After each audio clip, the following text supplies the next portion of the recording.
Heiser Show. You know, there are certain people in your life, if you're lucky, that have an influence on your life at a turning point.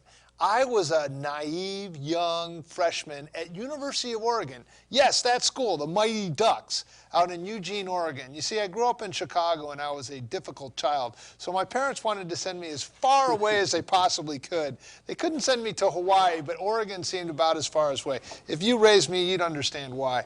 But so I went to University of Oregon for my first 2 years, and when I did, I met the next guest on our show, Mr. Rusty Rustenbach. He was on staff with a Christian organization called the Navigators, and we have been friends certainly intensely for those 2 years while I was a duck, and we've stayed in touch ever since. And he's written a book called Listening and Inner Healing Prayer, and it is my privilege to invite Rusty Rustenbach to the show. It's good to be here, Marty. Thanks so much for coming. I really appreciate it. Well, you're very welcome. So what were your, what was your memory of how we first met out in Eugene, Oregon?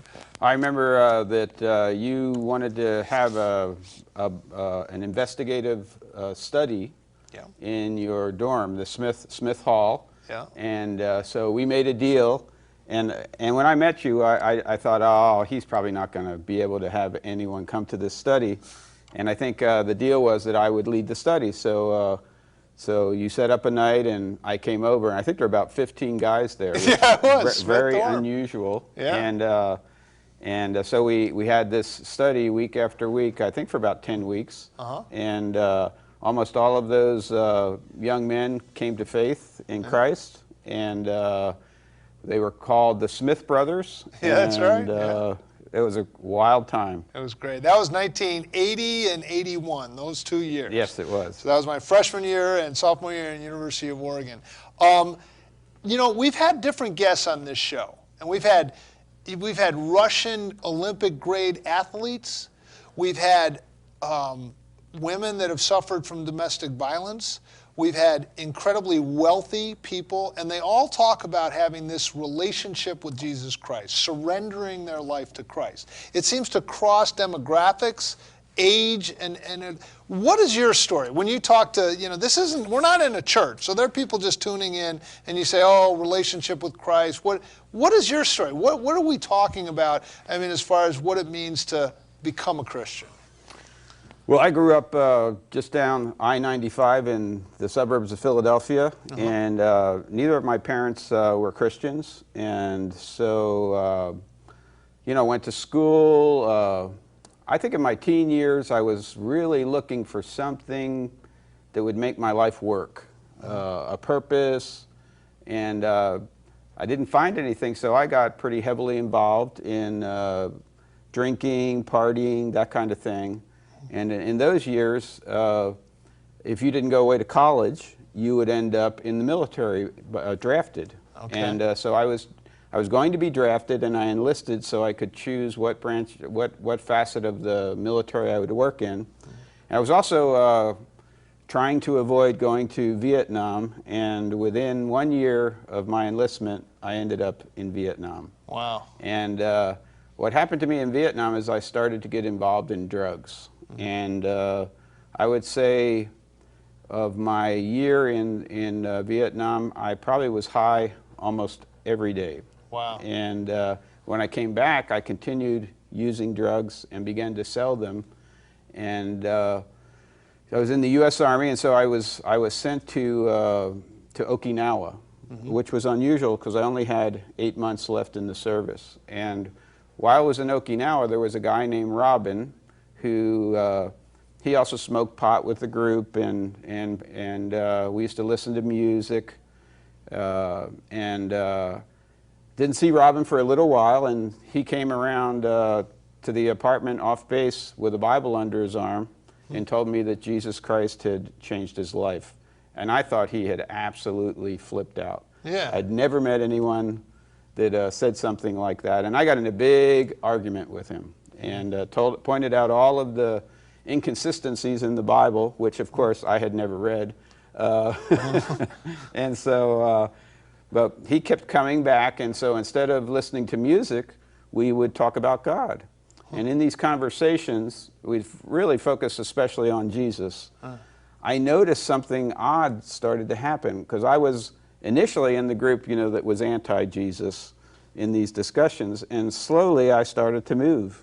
And so, yeah, well, Jesus was a unique person, because I was beginning to read the Bible and was just really attracted to the person of Christ. But I knew that Jesus was outside of my life, and that I hadn't put my faith in him. And so one night I was laying in my bunk in Okinawa thinking, well, Rusty, you've tried just about everything to make life work. Why not try Christ? And so I invited Christ to come into my life. That was right around Christmas of 1970. Wow. And Christ came into my life, and some of the initial changes, you know, I used to swear a lot, use God's name in vain. And I didn't purpose not to swear anymore, but I would let out one of those big swear words with God's name in it, and I'd think, wow, that doesn't feel right saying that, you know, I shouldn't do that.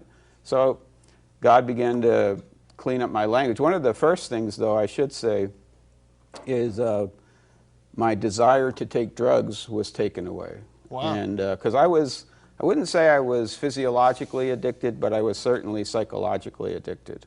Mainly marijuana or hash? Well, we went the whole 9 yards. I was at a point in my life where I would do anything to get high.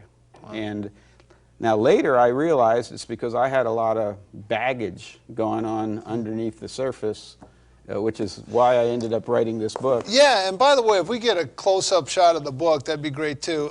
The book is called Listening and Inner Healing Prayer by Rusty Rustenbach. Now, if people go on like Amazon or something it's on like Amazon. That, okay, yeah, hold it on there if you could.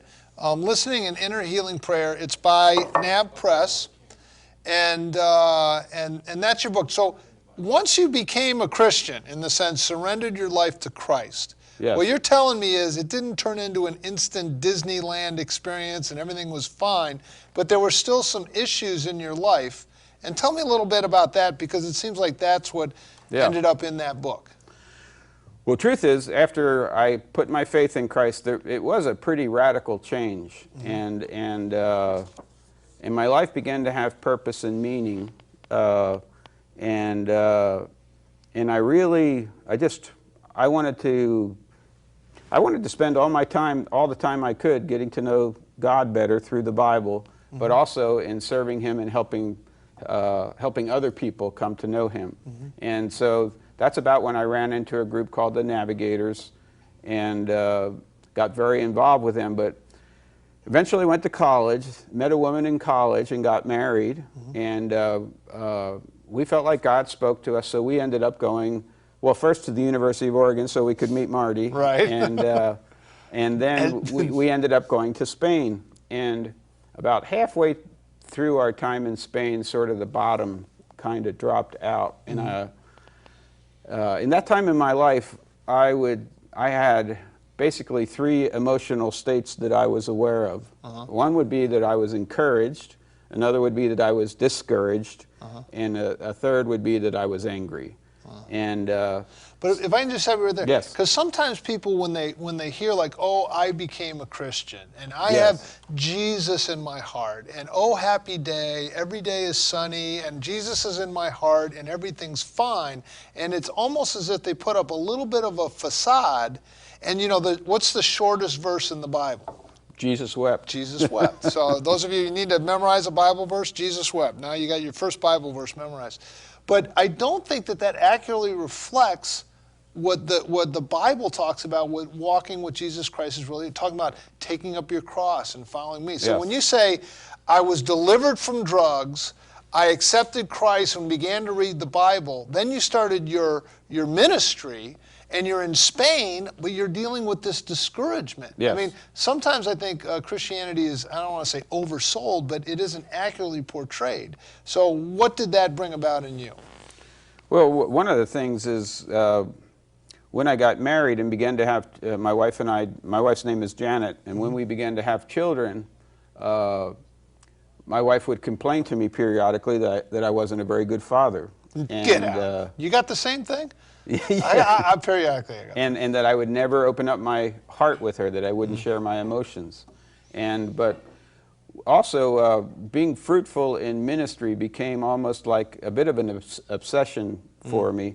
And what I realized about halfway through our time in Spain is I grew up in a home, a blue-collar family in Philadelphia. Both my parents worked in a steel mill. And but my dad's a good man, hardworking, but he rarely spent time with me on my terms, you know, didn't come to my baseball games, that kind of stuff. And he wasn't very involved in my life. Now, that all seemed normal growing up, but when I hit the wall in Spain, because the ministry wasn't fruitful, I realized that I had unwittingly begun to follow a strategy that to feel good about myself, to feel affirmed as a man, to feel like I had value by being fruitful in ministry. Right. And when that was taken away, because Spain has fewer Christians per capita than the nation of Japan, wow. I just went into this funk. And so